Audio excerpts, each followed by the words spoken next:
Hi everyone, it's Jen and welcome back to Root and Ripple.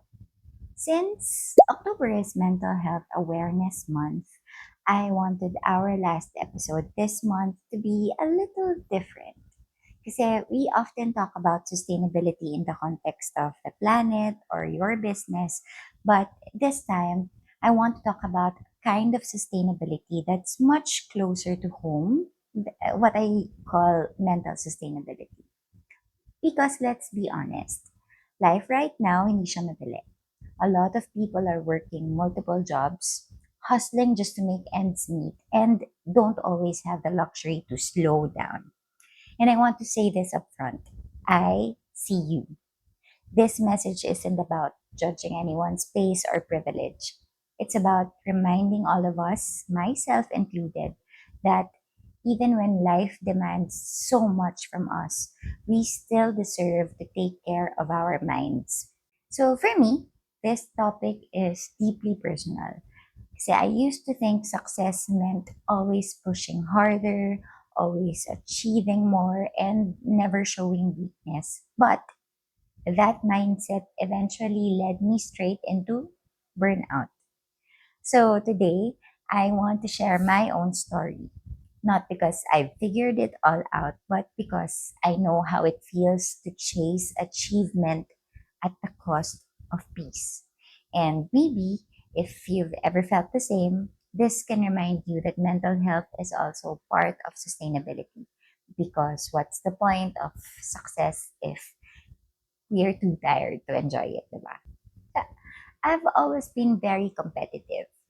Pag natatalo ko, even at the smallest things, I get stressed. I get frustrated and I start asking myself, ano ba yun? What did I do wrong? That drive pushed me to aim high. Gaya ng when I took the bar exam, I told myself, if I fail, nako, hindi ko na alam kung mauulit ko pa to all over again. So, I poured everything I had into that moment.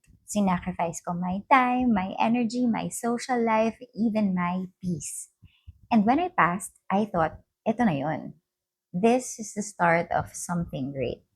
Well, it gave me an opportunity. I started hopping from one job to another, chasing bigger titles, higher pay, faster promotions. So at the age of 30, I became the head of legal for an airline company. People would look at me and say, wow, ang bata mo pa. Siyempre, I'd smile because on paper, I was winning, di ba? Proud moment. But deep down, I was exhausted. I didn't even notice how much I was neglecting my family. Para bang missing dinners, forgetting mga meals with them.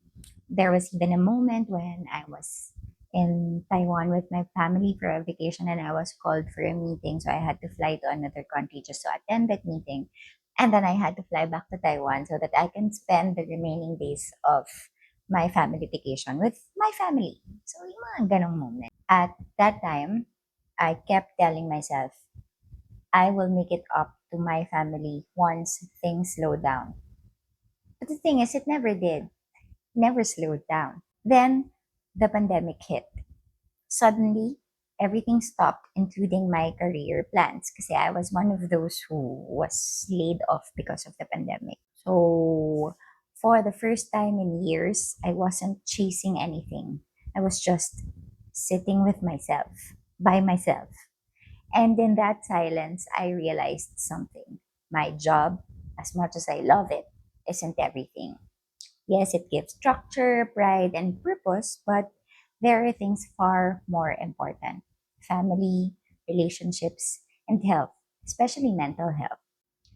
That's when I began redefining success. It's not about being the youngest or the fastest to be promoted or the most decorated. It's about being grounded, content, and present. I think one of the biggest realizations I had during that time was this: being successful at work feels good. Of course it does. Syempre, diba? You work hard, you earn it, and that sense of accomplishment is very much valid.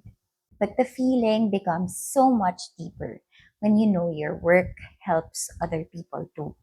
not just the company, not just the bottom line, but real individuals. Maybe that's one of the reasons why I started Root and Ripple. Because I wanted to share information that normally comes from lawyers or consultants, things people usually pay for. So I share them in a way that's open, relatable, and accessible. Because if I can help even one person understand something that used to intimidate them, then all those years of experience means something beyond my own career growth. And that kind of purpose, that quiet, grounded kind of fulfillment, that's what I now see as real success. I call this mental sustainability because it's not just the planet that needs to be sustained, it is us too. You cannot lead people if you're running on empty.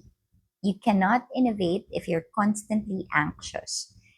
You cannot care for others if you have forgotten to care for yourself.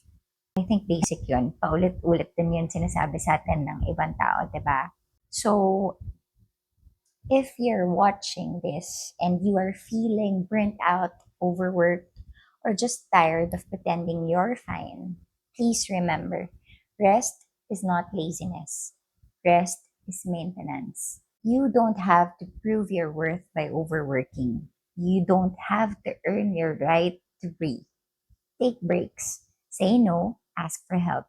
Because the world doesn't need a perfect version of you.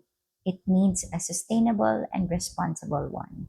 If this message resonates with you, I hope you will stay connected here at Root and Ripple, where we talk about sustainability in all forms for your business, your community, and your well being.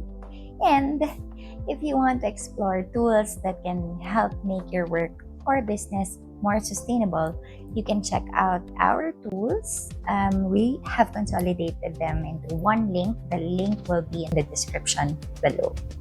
So again, I am Jen, and this is your reminder that burnout is not a badge of honor.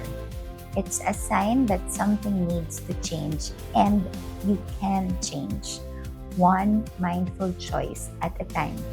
So I hope you won't forget to like, subscribe, and share this with someone who might need a little reminder that rest is part of the process and it is not a reward that needs to be earned. I hope to see you again next week. Bye!